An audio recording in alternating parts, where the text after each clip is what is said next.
Consistency is probably one of the most important things in tennis, but yet it's very rarely talked about. Players are talking, coaches are talking about getting more power on the ball, hitting the ball bigger, but guess what? It really comes down to making more balls. You step on the court and you play against a really good player, even somebody just makes balls, and what happens?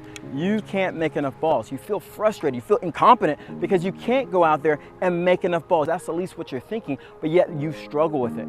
And really, it's not your fault. Most coaches don't focus on consistency. Most players don't focus on consistency the right way. And I'm going to give you a simple plan in this video of how to increase your consistency. So make sure you stay tuned.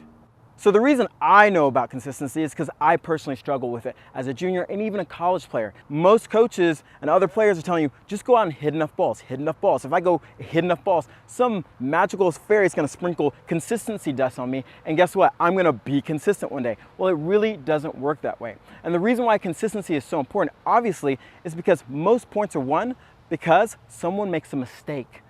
Players are constantly making mistakes, and generally the player who makes more balls, aka consistent, are going to win more matches, and you want to be that player. It doesn't mean you need to push the ball or just kind of barely get it in. You can actually learn to hit a high level ball, whether you're adult or junior, by doing simple drills the right way. So the plan is this. First, you got to start out with the mindset of how you're going to be consistent, and most players have that wrong. So the mindset is this. First of all, understanding, like I said before, that most points are won because players make mistakes.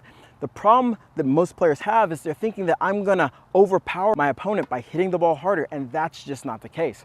So what I like to say is you wanna go in a match trying to hit a bunch of good shots instead of great shots. And what that means is instead of aiming probably 2 or 3 feet inside the baseline, you probably need to pull that margin back between the service line and the baseline. Right in the middle, somewhere around there is the best place to aim. What you wanna do is create a box within the singles box. What this means is really shrinking the box and have this imaginary lines. You'll see it on some courts like these. You might see pickleball court lines or 60-foot court lines, and that's great because you can see it. If not, just visualize it. And what this does, it gives you more margin. You're not aiming for the baseline. Too many times players are aiming for the baseline and they're trying to hit these great shots when it's really tough to hit a lot of great shots over and over again. You want to focus on hitting good shots and connecting a bunch of good shots to win points. The second part of our plan is making sure you have the right mechanics. Do you know what makes the ball go higher or lower? Well, most players don't. They think maybe I'll just swing up this way and the ball will go up, but I got to get topspin. And so they're confused about what's really going on.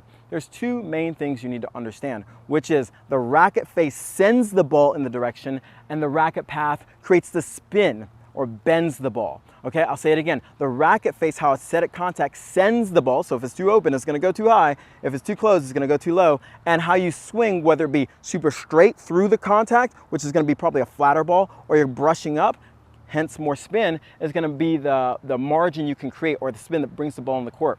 So the next time you go out, what you want to do is start thinking about this. If you're missing a lot of balls long, aka your mechanics or your racket face might be a little too open. Just like if you're missing too many balls in the net, your racket face might be too close. And so you have to learn to adjust this. So what I mean is, if I'm rallying back and forth with my partner and the one ball I hit goes maybe a foot inside the baseline, I go, whoa, that was really close. I need to pull it back a little bit. Maybe close the racket face or add some more topspin to make sure the ball lands a little shorter so I don't try to hit another great shot. Lastly is the type of drills you're doing.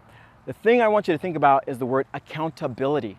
Most players, when they go out and they practice with a coach or even other players, what do? They do fed balls and you miss a ball and the coach says, no problem, I'll feed you another one. It's okay, blah, blah, blah. Or you go out and hit and you miss a couple balls wide and you're not like on yourself about it. You're just like, oh, no big deal, I'm hitting with a friend. And then what happens? You go in the match, you're like, I need to be consistent.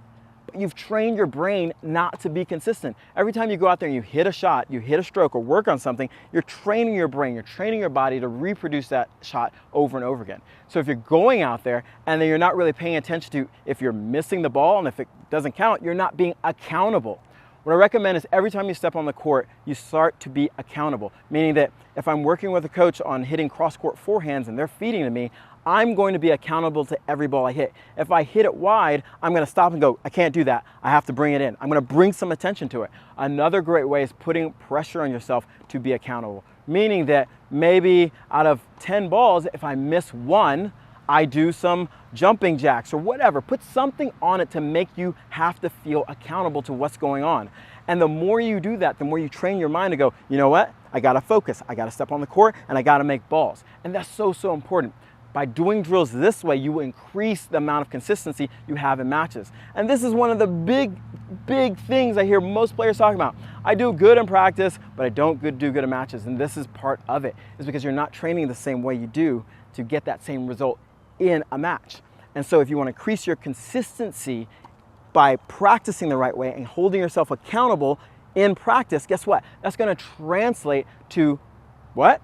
A match. Because in a match, you're accountable. You're accountable to the score. You're accountable to your opponent. Believe me, when's the last time you went out and you played a match and you hit a ball wide and your opponent really wide and your opponent's like, hey, you know what? Don't worry about that. You can take the point. That's not going to happen. So, but you practice that way, and that's the key. Make sure you're practicing the same way that you're going to play a match. So in summary, make sure the next time you go on the court, you, have the right mindset. Think of hitting a lot of good shots instead of going for the great shot. Because if you miss your good shot, it turns into a great shot. But if you miss your great shot, it's an out shot. And you don't want that. So build in margin. Second, make sure you know the mechanics. You know that, hey, the ball never lies. If it's going long, it's because your racket face is too open. Or maybe you're coming up with the racket face too open. There's a combination where you're going to have to turn the dials to figure out what it is. But at least you know these dials now and you can make adjustments. And that's the key. Constantly learn to make adjustments until it becomes habit. When I'm thinking about being consistent and I'm rallying, I'm not thinking, okay, racket face. I just know because I've done it for so long. I've trained my body to react that way.